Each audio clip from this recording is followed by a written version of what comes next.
James, it's been a long time, mate. It's been what, nearly 2 years, I think, since I first met you down at I think it was Mill Roan.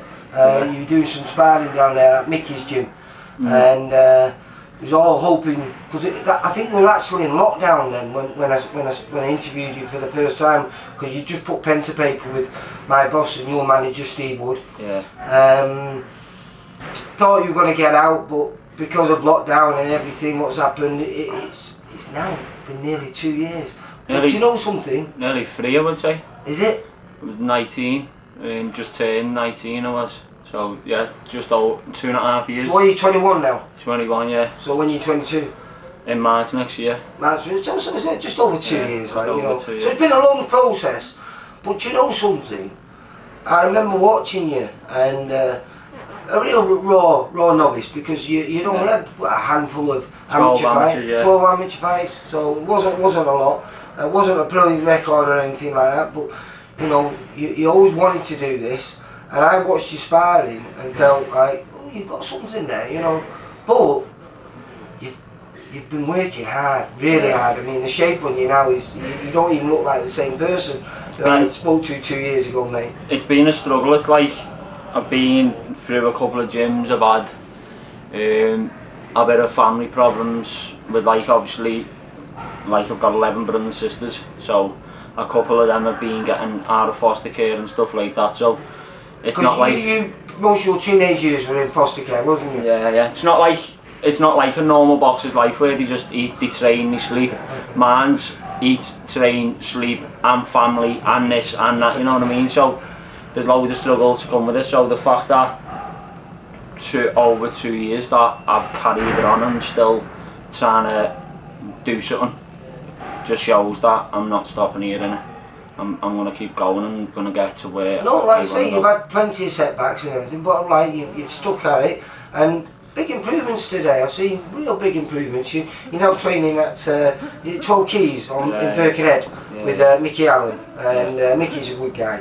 And you've got a good couple of stablemates down there. You've got Desi Anu, who's a good kid, and I think Wayne Denny is down there with you, isn't he? Yeah.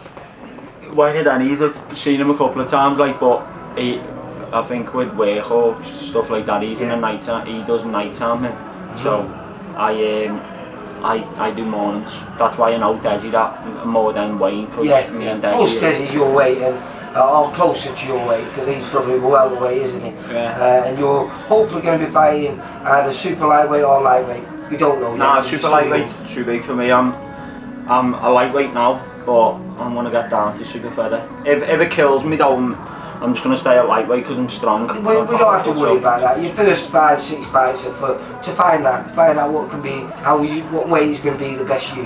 Yeah. So that's not an issue. But that starts on July the 9th. Yeah. It's been a long way, mate. I'm happy, but at the same time, because it's been that long, and then with all my family, even because with the amateurs, as you know, when you don't know who's coming. Some people say they'll turn up, some people don't, but with pros, I've gathered, when you sell a ticket to someone, that you know that they're there, so fighting while they're there, and you know who's there and who's not there, it just makes it even better that all my family is going to be there. But that's supposed to be good for you as well, though, for selling tickets, because your family's so huge that just them alone buying tickets is... My nan's got 16 kids, and then I've got 11 brothers and sisters, and then my nan's got like 145 grandkids. Bloody hell. Yeah, 150 grand. Well, obviously she died like 6 years ago, I think. And obviously people have had more kids, so there's numerous. There's going to be loads. But like I say, you've worked hard, and I've seen it today. You've worked really hard. You're in amazing shape, mate. I'm genuinely looking forward to this. Like I say, you know, we don't really know how far you can go, or where you can go. I know. Where do you think you can go? There's no point in. It's just like, say, if you're gonna do something, you don't go in small, you go in big. So with me, I don't think about, oh, I'm just gonna be a British champion, or I'm gonna be this. I'm thinking further and further. Obviously, you do step by step, starting off, which I know that, but my dreams are massive. I'm not. I know if I get to the stage where I want to be, I know I'll be a good prospect, definitely. Yeah. Well, like I say, it's a strange sport, boxing. I remember speaking to Josh Warrington, who's a world champion now, and when Sam he kicked Eglinton. up, yeah, well, Sam Eglinton, yeah, world champion now, really. yeah. Well, he wanted to be a German, and John Pegg said to him, "No, you're too good for that." Oh, did he? Yeah. I heard something about a journeyman. Yeah. And when he won the World Championship belt on the weekend, I thought, just goes to show, innit?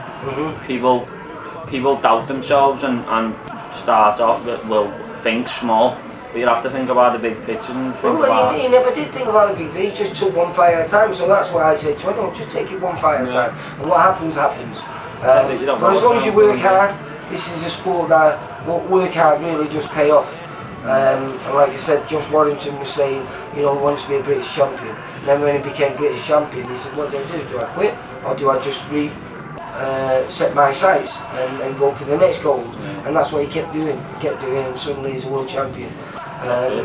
So, and another kid who used to be a VIP fighter, Terry Flanagan, I think his amateur career was 60 amateur fights, won 30, lost 30. It's not anything to make you think he's got a chance of becoming a world champion. Right. But he did. Another one, Tony Bellew, everyone in the gym was saying, yeah, you're not going to be world champion, you're not going to be this. And then he becomes world champion. Just goes to show you work hard. But the thing is though, he was, because he was a heavyweight boxer for England. He was maybe a champion. Yeah. So, but just goes to show, don't doubt yourself and believe in yourself as much as you can, innit? Of course you can. And I mean, what was Russell like? Because it's the first time in the VIP gym, and you walk in, and Jack Catchell sat opposite you. Yeah, there's a few of them up there. I thought I'm going to have to hit the pads a bit harder here, nothing else. But yeah, Jack Catchell, what a fighter. Well, that's what I'm saying, in this place I'm very fortunate I get to come in here most days, and the people that you see walking in and out of this place is phenomenal. Like when I signed my contract around the corner, I peeped my head through the door in here, and Carl Frampton was sparring in the ring. I think that's when he was fighting, who was he fighting? Jamel I think, or the one before that. Right. And he was sparring in the ring, and I thought, it's mad, innit?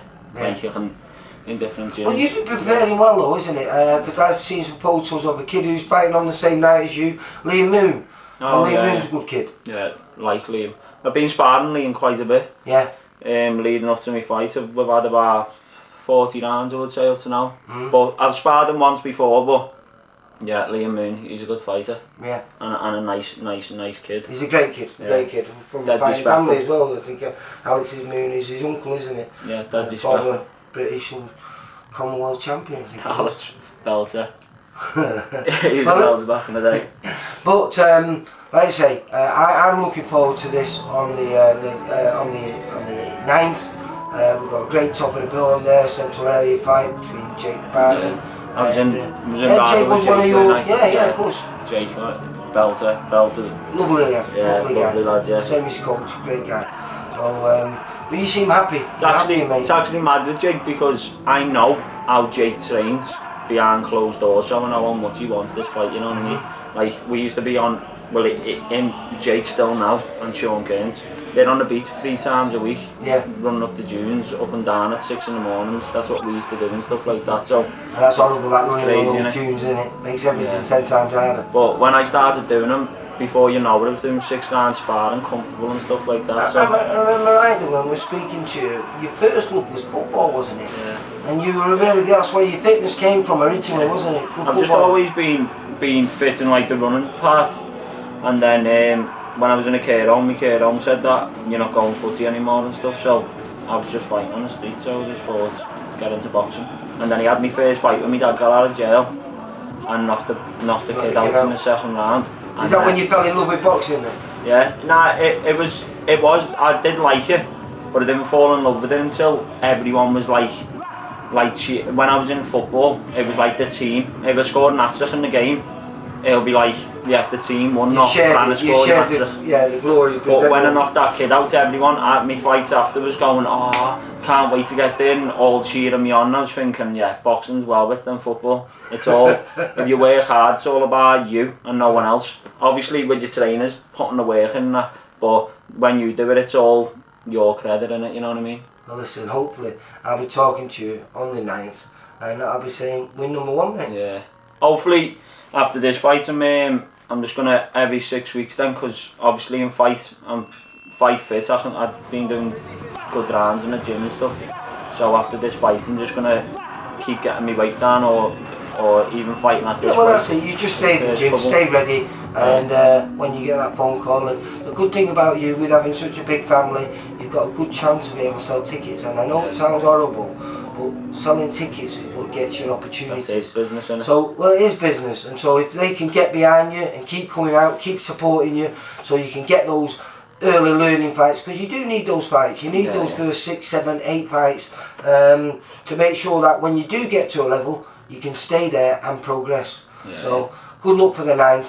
I'll see you on there. And like I say, hopefully say 1-0. Yeah. Thank James, you. take care, mate. Appreciate it. For all boxing info, news and latest interviews, amateur and pro, across the north, click and subscribe. VIP Boxing Promotions. Also Twitter, Instagram and Facebook.